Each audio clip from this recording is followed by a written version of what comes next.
ਕਮ ਜੀ ਚੋਰਾਂ ਨੂੰ ਪੈ ਗਿਆ ਮੋਰ ਇੱਕ ਬੜੀ ਵੱਡੀ ਮਿਸਾਲ ਆ। ਲੋਕ ਅੱਜ ਵੀ ਮਿਸਾਲਾਂ ਦਿੰਦੇ ਆ ਜਦੋਂ ਕਿ ਅਜਿਹਾ ਵਾਕਿਆ ਹੋ ਜਾਂਦਾ। ਅੱਛਾ, ਇਹ ਮਿਸਾਲ ਟੁਰੀ ਕਿੱਥੋਂ? ਇਹ ਵਾਕਿਆ ਕੀ ਸੀ? ਇੱਕ ਨਦੀ ਦੇ ਕਿਨਾਰੇ ਪਿੰਡ ਆਬਾਦ ਸੀ, ਕਸਬਾ ਨੁਮਾ ਪਿੰਡ ਆਬਾਦ ਸੀ, ਤੇ ਉਹਦੇ ਕਿਨਾਰੇ ਤੇ ਇੱਕ ਹਵੇਲੀ ਨੁਮਾ ਘਰ ਸੀ ਜਿੱਥੇ ਕਿ ਜ਼ਿਮੀਂਦਾਰ ਦਾ ਬਸੇਰਾ ਸੀ। ਜ਼ਿਮੀਂਦਾਰ ਨੂੰ ਪਰਿੰਦਿਆਂ ਨਾਲ ਬੜਾ ਲਗਾਓ ਸੀ। ਉਹਨੇ ਹਰ ਤਰ੍ਹਾਂ ਦੇ ਪਰਿੰਦੇ ਪਾਲੇ ਹੋਏ ਸੀ। ਹਰ ਪਰਿੰਦੇ ਯਾਨੀ ਕਿ ਕਬੂਤਰਾਂ ਤੋਂ ਲੈ ਕੇ ਤੇ ਮੋਰਾਂ ਤੱਕ ਉਹਦੀ ਹਵੇਲੀ 'ਚ ਖੇਲਦੇ ਫਿਰਦੇ ਸੀ। ਇਲਾਕੇ ਦਾ ਇੱਕ ਬਹੁਤ ਬੜਾ ਚੋਰ ਸੀ, ਉਹਨੂੰ ਉਹ ਖੁਟਕਦੇ ਸੀ। ਖਾਸ ਤੌਰ ਤੇ ਜਦੋਂ ਉਹ ਮੋਰਾਂ ਦੀਆਂ ਪੈਲਾਂ ਪੈਂਦੀਆਂ ਵੇਖਦਾ ਸੀ ਨਾ, ਤੇ ਉਹਦੇ ਦਿਲ 'ਚ ਖਿਆਲ ਗੁਜ਼ਰਦਾ ਸੀ ਕਿ ਅਗਰ ਇਹ ਚੋਰੀ ਕਰ ਲੈ ਜਾਣ ਤੇ ਸ਼ਹਿਰ ਲਿਜਾ ਕੇ ਇਹਦੇ ਮੂੰਹ ਮੰਗੀ ਕੀਮਤ, ਮੂੰਹ ਮੰਗੇ ਦਾਮ ਇਹਦੇ ਲੈ ਜਾ ਸਕਦੇ ਆ। ਅੱਛਾ, ਉਹ ਟੋਹ 'ਚ ਰਹਿੰਦਾ ਸੀ ਕਿ ਕੋਈ ਮੌਕਾ ਪਾਵਾਂ ਤੇ ਇਹ ਚੌਧਰੀ ਦੇ ਮੋਰ ਜਿਹੜੇ ਹੈਗੇ ਚੁਰਾ ਲਵਾਂ, ਚੁਰਾ ਕੇ ਸ਼ਹਿਰ ਲਿਜਾ ਕੇ ਵੇਚ ਲਵਾਂ। ਇੱਕ ਰਾਤ ਉਹਨੇ ਮਨਸੂਬਾ ਬਣਾਇਆ। ਜਦੋਂ ਉਹਨੂੰ ਪਤਾ ਲੱਗਾ ਕਿ ਚੌਧਰੀ ਦੇ ਮੁਲਾਜ਼ਮ ਅੱਜ ਇੱਕਾ ਦੁੱਕਾ ਹੀ ਆ, ਬਾਕੀ ਕੰਮ ਦੇ ਸਿਲਸਿਲੇ 'ਚ ਅੱਗੇ ਪਿੱਛੇ ਗਏ ਹੋਏ ਆ, ਤੇ ਉਹਨੇ ਜਨਾਬ ਕਾਲੀ ਛਾਲ ਓੜ ਕੇ ਤੇ ਰਾਤ ਨੂੰ ਫੈਸਲਾ ਕਰ ਲਿਆ ਕਿ ਮੋਰਾਂ ਦੇ ਪਿੰਜਰੇ 'ਚ ਜਾ ਕੇ ਤੇ ਅੱਜ 2 4 5 ਜਿੰਨੇ ਵੀ ਮੋਰ ਚੋਰੀ ਕਰ ਸਕਿਆ ਕਰਾਂਗਾ। ਅੱਖਾਂ ਹੋ ਗਏ ਉਹਦੇ ਦਾਮ ਨੱਚਣ ਡੈ ਪਏ, ਜਿਹੜੇ ਉਹਨੂੰ ਮਹਿਸੂਸ ਹੋ ਰਿਹਾ ਸੀ ਕਿ ਸ਼ਹਿਰ ਜਾ ਕੇ ਜਿਹੜੇ ਮੋਰਾਂ ਦੇ ਸ਼ੌਕੀਨ ਲੋਕ ਆ ਉਹਨਾਂ ਨੂੰ ਇਹ ਵੇਚ ਕੇ ਤੇ ਚੰਗੇ ਭਲੇ ਦਾਮ ਜਿਹੜੇ ਹੈਗੇ ਉਹ ਮੈਂ ਲੈ ਲਾਂਗਾ।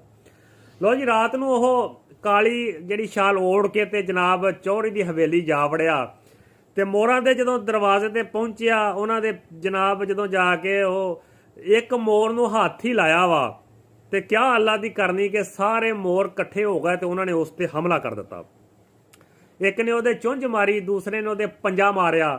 ਚੀਖ ਝਾੜਾ ਪੈ ਗਿਆ, ਰੌਲਾ ਪੈ ਗਿਆ। ਜਿਹੜੇ ਬਾਕੀ ਜਾਨਵਰ ਸੀ ਉਹ ਵੀ ਉਹਨਾਂ ਦੀ ਮਦਦ ਵਾਸਤੇ ਆ ਗਏ, ਲੇਕਿਨ ਮੋਰਾਂ ਨੇ ਤੇ ਇਜਤਮਾਹੀ ਤੌਰ ਤੇ ਉਹਦੇ ਤੇ ਹਮਲਾ ਕਰ ਦਿੱਤਾ। ਆਪਣੀ ਚੁੰਝ ਨਾਲ ਮਾਰ ਮਾਰ ਕੇ ਉਹ ਚੋਰ ਨੂੰ ਉਹਨਾਂ ਨੇ ਜਨਾਬ ਮਜਬੂਰ ਤੇ ਬੇਕਸ ਕਰ ਦਿੱਤਾ। ਇੱਦਾਂ ਹੋ ਗਈ ਕਿ ਜਿਸ ਤਰ੍ਹਾਂ ਜਾਨਵਰਾਂ ਨੇ ਜੰਗ ਦਾ ਤਬਲ ਵਜਾ ਦਿੱਤਾ ਵਾ, ਜਿਵੇਂ ਉਹਨਾਂ ਨੇ ਆਪਣਾ ਬਦਲਾ ਲੈਣ ਦੀ ਠਾਣ ਲਈ ਆ। ਜਿਵੇਂ ਉਹਨਾਂ ਨੂੰ ਕਿਸੇ ਨੇ ਇਹ ਦੱਸ ਦਿੱਤਾ ਵਾ ਵੀ ਇਹ ਤੁਹਾਨੂੰ ਚੋਰੀ ਕਰਨ ਆਇਆ, ਪਰ ਤੁਸੀਂ ਇਹਦਾ ਜਿਹੜਾ ਕੀਮਾ ਕਰ ਦੇਣਾ ਵਾ। ਉਹ ਜਨਾਬ ਇੰਨੀ ਚੜ੍ਹਾਈ ਕੀਤੀ ਉਹਨਾਂ ਨੇ ਕਿ ਜਿਹੜਾ ਉਹ ਨਾਮਵਰ ਚੋਰ ਸੀ ਉਹ ਜ਼ਮੀਨ ਤੇ ਲੇਟ ਕੇ ਹੀ ਰਹਿ ਗਿਆ, ਬੇਬਸੀ ਦੇ ਆਲਮ 'ਚ ਹੀ ਰਹਿ ਗਿਆ। ਉਹ ਚੀਖ ਝਾੜਾ ਸੁਣ ਕੇ, ਜਾਨਵਰਾਂ ਦੀਆਂ ਆਵਾਜ਼ਾਂ ਸੁਣ ਕੇ, ਬੋਲੀਆਂ ਸੁਣ ਕੇ ਚੌਧਰੀ ਵੀ ਜਾਗ ਪਿਆ, ਗਲੀ ਮਹੱਲੇ ਵਾਲੇ ਲੋਕ ਵੀ ਜਾਗ ਪਏ, ਆਂਢੀ ਗੁਆਂਢੀ ਵੀ ਜਾਗ ਪਏ।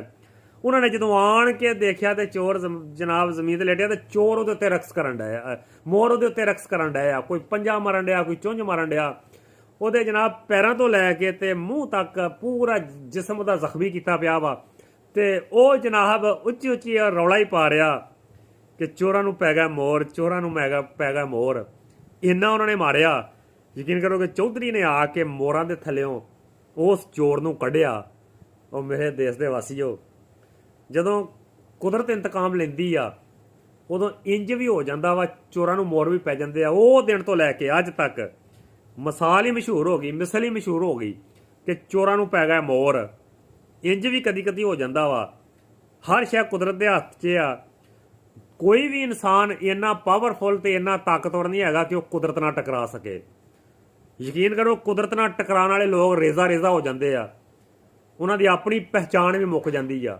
ਉਹਨਾਂ 'ਚ ਭਾਵੇਂ ਜਿੰਨੀ ਵੀ ਤਾਕਤ ਆ, ਲੇਕਿਨ ਉਹ ਜਦੋਂ ਕੁਦਰਤ ਨਾਲ ਟਕਰਾਉਂਦੇ ਆ ਪਾਸ਼ ਹੋ ਕੇ ਡਿੱਗ ਪੈਂਦੇ ਆ। ਸਾਰਾ ਕੁਝ ਕਰ ਲਿਓ ਜੇ, ਪਰ ਕੁਦਰਤ ਨਾਲ ਟੱਕਰ ਲੈਣ ਦਾ ਕਦੀ ਨਾ ਸੋਚਿਆ ਜੇ। ਇਨਸਾਨ ਭੁੱਲਣਹਾਰਾ ਗੁਨਾਹ ਹੋ ਜਾਂਦੇ ਆ, ਲੇਕਿਨ ਕੁਦਰਤ ਤੋਂ ਬਚਿਆ ਜੇ, ਕੁਦਰਤ ਦੇ ਥੱਲੇ ਵਸਿਆ ਜੇ, ਕੁਦਰਤ ਦੇ ਸਾਏ 'ਚ ਵਸਿਆ ਜੇ, ਫਿਰ ਬਚੇ ਰਹੋਗੇ।